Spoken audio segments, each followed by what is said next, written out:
Et salut, c'est Nico de VTT Plaisir. Aujourd'hui, on teste un VAE, donc un vélo à assistance électrique, un VTT de surcroît, le Cannondale Montera Neo 4, version VTT Plaisir. Vous allez voir, quelques petits upgrades bien placés ont été réalisés sur ce vélo. On y va tout de suite, c'est parti.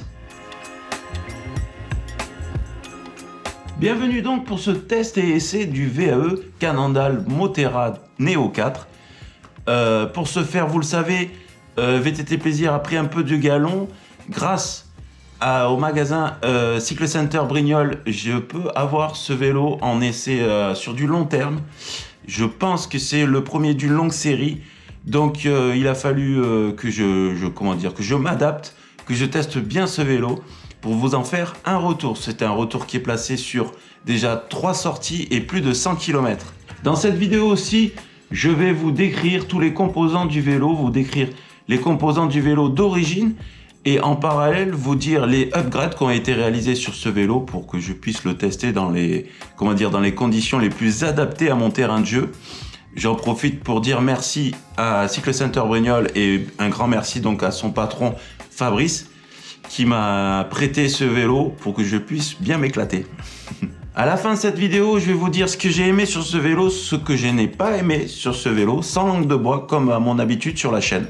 N'hésitez pas à envoyer votre petit pouce bleu, à commenter si vous avez des questions sur le vélo ou sur mon ressenti. Et si vous n'êtes pas abonné, abonnez-vous. Pour ma première expérience en vélo à assistance électrique, Fabrice m'a fait l'amitié de me prêter ce magnifique Cannondale Montera Neo 4 qui est équipé d'un cadre alu et triangle arrière alu.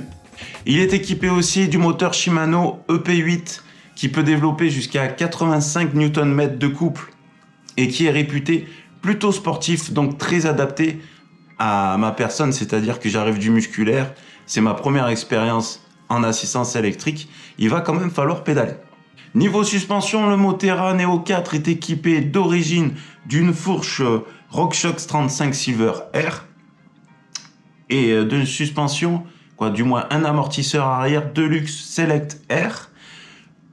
Pour les biens du upgrade pour l'essai de VTT Plaisir, l'amortisseur arrière a été conservé. La fourche par contre a été remplacée. D'origine de 150 mm, nous sommes passés sur le upgrade à 160 mm et nous sommes passés sur une RockShox Zeb Select Plus. L'équivalent d'une 38 chez Fox si vous voulez. Tout simplement parce que mon terrain de jeu est très accidenté et Fabrice, en bon coquin qu'il est, il sait très bien que les modèles un peu plus haut de gamme de chez Cannondale et surtout de chez Montera sont équipés d'une fourche équivalente. Niveau transmission, sur ce Neo 4, nous avons sur la partie arrière de la transmission, donc le dérailleur, nous avons un SRAM Eagle SX, on y reviendra en fin de vidéo. La cassette est une cassette 12 vitesses 1150 qui vient aussi de chez SRAM et c'est une SX. À l'avant, nous avons un plateau en 34 dents, avec des manivelles de 165 mm.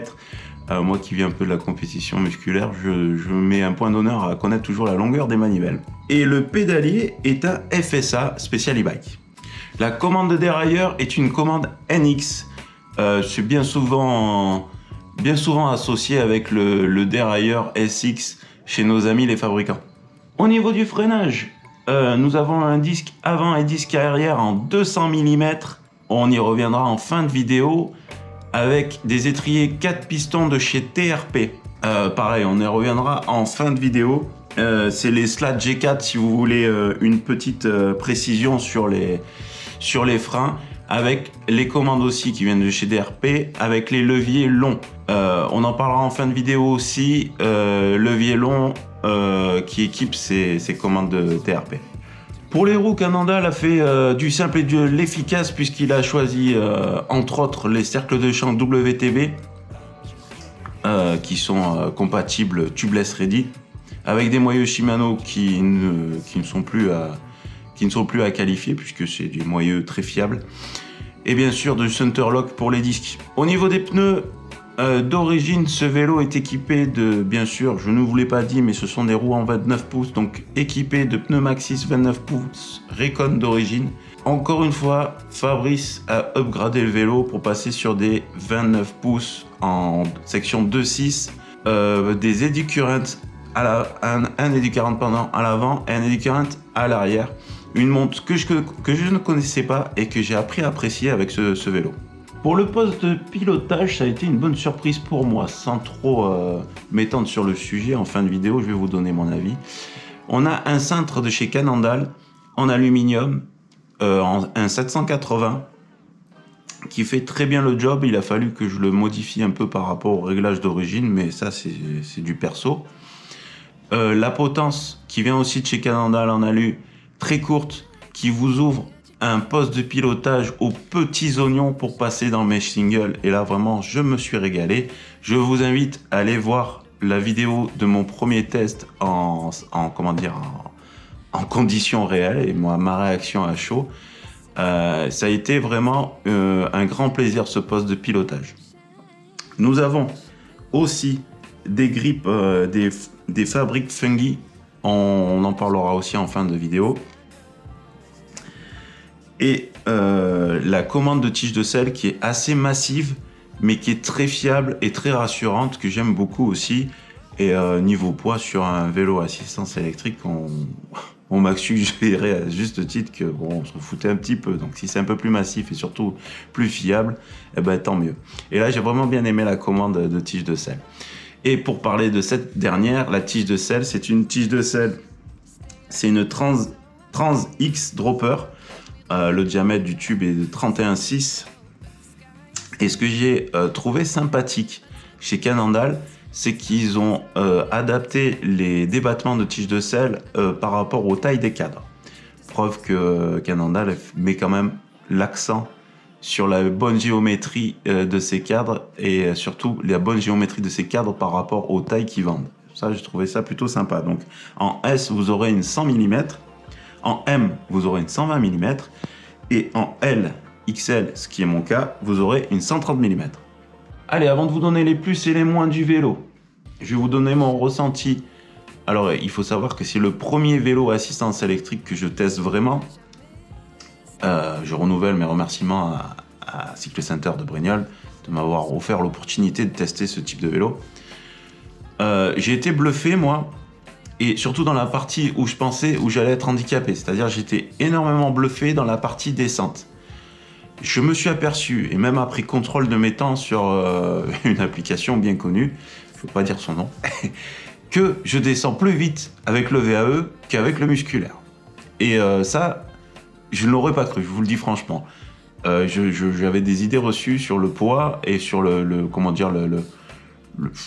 l'empattement, mais pas l'empattement à la mesure, mais l'empattement, le truc un peu ballot à manipuler, surtout à piloter en descente, et pas du tout. Pour les sorties que j'ai faites, dont une chez nous qui s'appelle la Tonton Cheureux, que j'ai pris bien détrempé, donc bien costaud, j'ai été étonné par la stabilité du bike.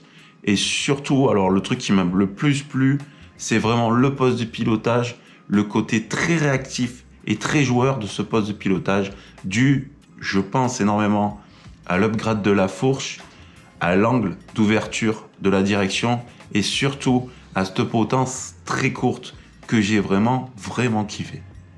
Allez, pour les points négatifs, on va y aller. Sans grande surprise, et vous me connaissez un peu pour l'avoir dégagé très rapidement sur mon vélo perso, je ne suis alors absolument pas content de cette montre de dérailleur arrière, le SRAM Eagle SX, qui est pour moi et à mes yeux tout juste bon à sortir une fois par mois et sur une piste cyclable. Voilà, sous contrôle judiciaire. J'ai une sainte horreur de ce dérailleur. Je trouve que ces dérailleurs étaient un peu une insulte aux VTTistes. Ça se dérègle pratiquement tout le temps. Là, au bout de 100 km, il commence un peu à chercher où il doit aller et ce qu'il doit faire. Donc, je peux comprendre que les fabricants posent ce type de matériel. Je sais bien qu'il faut qu'ils dégagent des marges. Mais ce dérailleur est pour moi un gros point négatif du vélo à upgrader rapidement, voire très rapidement. À upgrader rapidement aussi les grippes que je n'ai pas aimées. Je vais être honnête avec vous. Bon, je suis un peu habitué à du haut de gamme, voire du très haut de gamme, avec une marque que je ne citerai pas dans cette vidéo, mais que j'ai beaucoup cité dans d'autres vidéos. Mais les fabriques Fungi, là, c'est trop fin. C'est trop fin, c'est d'un autre temps, avec ces petites ailettes antidérapantes, là. Ça me rappelle quand j'étais petit avec les BMX, mais c'est pas... Non, c'est pas de mon goût. Alors, je suis parfaitement conscient que c'est un avis très personnel, mais je tenais à le mettre dans les moins parce que moi, j'ai pas aimé. Dernier point négatif, et c'est bien dommage, c'est l'afficheur Shimano. Alors, je le mets en point négatif parce que malheureusement, vous ne pourrez pas aller jouer sur les paramètres du vélo via Bluetooth, via une application que vous aurez pu télécharger dans votre téléphone. Malheureusement, sur cet afficheur Shimano, ce n'est pas possible. Moi, chez Fabrice, on a pu jouer un peu sur les paramètres du vélo et on a fait 2 profils. Donc, un profil qui me convient très bien, qui est un peu plus costaud, un peu plus physique. Et un second qui est un peu plus, on va dire, assisté, pour résumer. Et ça, malheureusement, je sais que sur certains, maintenant, VAE haut de gamme, vous pouvez le faire via une application. Malheureusement, sur ce vélo-là, vous serez toujours obligé de ou avoir le logiciel et l'interface pour vous brancher dessus, ou de passer chez le magasin pour peaufiner vos réglages. Je trouve ça dommage. Enfin, pour les points positifs de ce vélo, j'ai trouvé que l'un des points les plus positifs, c'est vraiment la super bonne surprise des freins.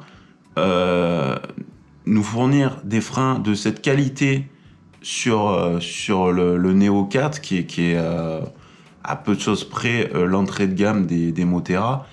J'ai trouvé la surprise très très bonne.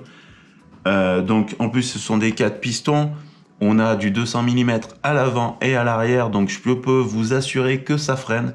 Étant habitué à des freins plutôt typés on-off, j'ai trouvé les TRP plus progressifs, mais surtout d'une puissance ou égale, ou voire supérieure, due, je pense aussi, au diamètre des disques. Et je peux vous assurer que même en mauvaise posture, le vélo freine, et freine très bien. Le seul petit bémol que j'ai remarqué, mais encore là, c'est du perso, ce sont les leviers longs de commande des freins. J'aurais préféré des leviers courts. J'ai beaucoup travaillé, moi, pour arriver à freiner avec un seul doigt. Et c'est vrai qu'ayant des leviers longs dans les mains, il a fallu que je joue vraiment sur le réglage, sur l'inclinaison, pour pouvoir retrouver mes marques. Mais hormis ce petit détail perso, j'ai trouvé les freins vraiment au top. Dans les points positifs aussi, et là c'est peut-être l'ancien compétiteur qui parle ou l'amateur de performance physique, j'ai trouvé que le moteur EP8 était vraiment sympa. Et je lui ai trouvé d'autres qualités, c'est-à-dire que j'ai trouvé un certain complément d'entraînement physique à ce moteur. Je vais m'expliquer, c'est-à-dire que c'est un moteur qui aime bien rester dans les tours. Et la plage de Tours où ce moteur apparemment s'épanouit le plus, à peu près, je ne suis pas un spécialiste et je n'ai que 3 sorties avec ce vélo derrière moi et que 100 km, donc je ne vais pas me poser en spécialiste, ce n'est pas du tout le cas. Mais j'ai trouvé que la plage de tours minute où il s'exprimait le plus, c'était entre 70 et 90 tours minute. Et ce sont des chiffres qui me rappellent le bon vieux temps, les entraînements en cadence sur home trainer à la maison, où j'essayais de tenir, alors avec de la force du 70-90, et ça c'est le cas, donc c'est pour ça que je parle de complément d'entraînement. Et vous pouvez travailler même au-delà de 80 tours minute, et moi je me rappelle avoir fait des séances avec du fractionné à 110 tours minute, et voire peut-être un poil plus. Donc le moteur EP8 qui peut développer, je vous le rappelle, jusqu'à 85 Nm au maximum. J'ai trouvé ce moteur bien sympathique si on met un peu de côté sa petite nuisance sonore qui peut agacer certains. Dans les plus soucis, bien sûr, vous vous doutez bien que j'ai mis la fourche. J'ai été très charmé, pourtant je suis plutôt Team Fox, j'ai été très charmé par cette ZEB Select Plus. Et je vous le rappelle, c'est l'équivalent d'une 38, donc c'est une belle fourche pour partir à la guerre, j'ai envie de vous dire. Et puis pour quelqu'un qui glisse beaucoup du côté enduro, 160 mm, j'ai bien kiffé. Je suis persuadé qu'elle est pour beaucoup dans cette certaine jouissance que j'ai eue à piloter en descente ce vélo, et à cette réactivité qui est juste énorme en descente, je tiens encore à le redire. Donc c'est un upgrade Mais c'est un bon upgrade. Alors, c'est vrai que l'investissement dans une fourche, c'est jamais facile et c'est jamais gratuit. Hein. Vous savez que les fourches, c'est pas donné. Mais c'est vraiment un upgrade qui sert. C'est vraiment pas du pipeau ou juste pour faire du bling bling. Et dernier point positif, j'ai envie de vous dire, dernier gros kiff sur ce vélo, le poste de pilotage dans sa globalité. Je me suis régalé. Je vous invite encore à aller voir la vidéo que j'ai mis en fiche un petit peu avant dans la vidéo. C'est un régal. Vous pouvez prendre des décisions au dernier moment. Quand vous enchaînez des virages, vous avez des obstacles, je pense aux arbres ou quoi, même sur des descentes que vous connaissez, mais que vous voulez un peu, comment dire, passer un peu plus vite que d'habitude.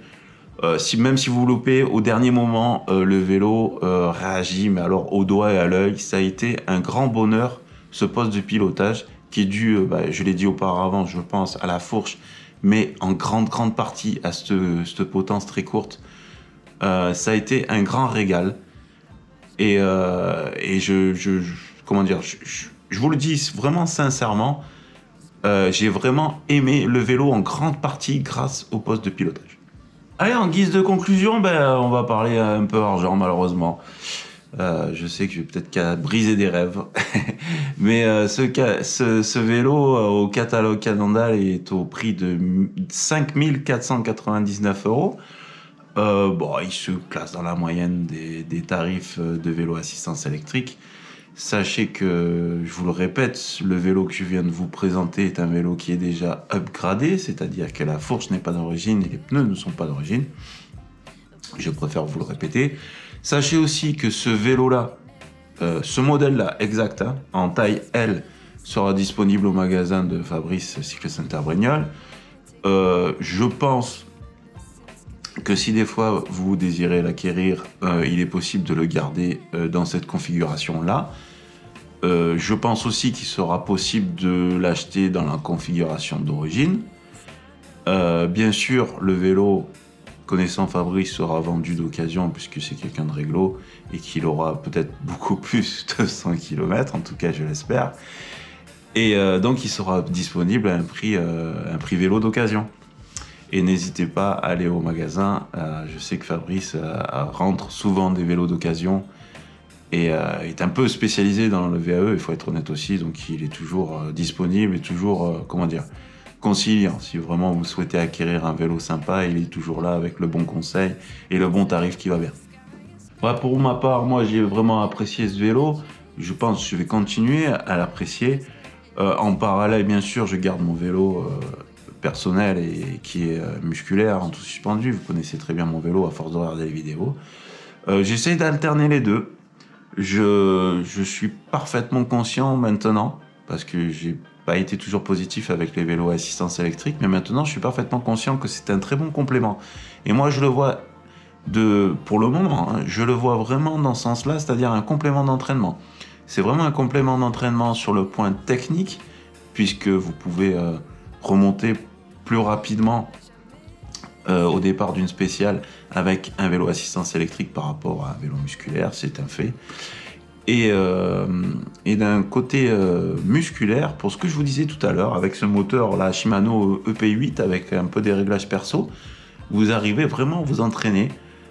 C'est bien plus agréable qu'un home trainer à la maison ou dans le garage en train de transpirer tout ce que vous pouvez, et bien plus ludique. Donc oui, moi je vois des points positifs à ce type de vélo en complément du vélo musculaire. Les amis, je vous remercie d'avoir regardé cette vidéo jusqu'à la fin. Vous le savez, c'est toujours important. Et j'espère avoir répondu à plein de questions que vous vous posez sur ce vélo. Et si vous êtes vraiment dans la configuration où vous hésitez entre ce vélo et peut-être un autre, vraiment penchez-vous sur les potentiels de ce vélo, pas que le vélo servi, un produit fini. Je pense que c'est un vélo qu'il faut faire évoluer au fil du temps et au fil du budget. Mais la géométrie, le cadre du vélo en lui-même, c'est vraiment une très très bonne base. Je me suis vraiment, je vous le rappelle, très régalé avec ce vélo. Les amis, je vous souhaite de bons rides et faites du vélo.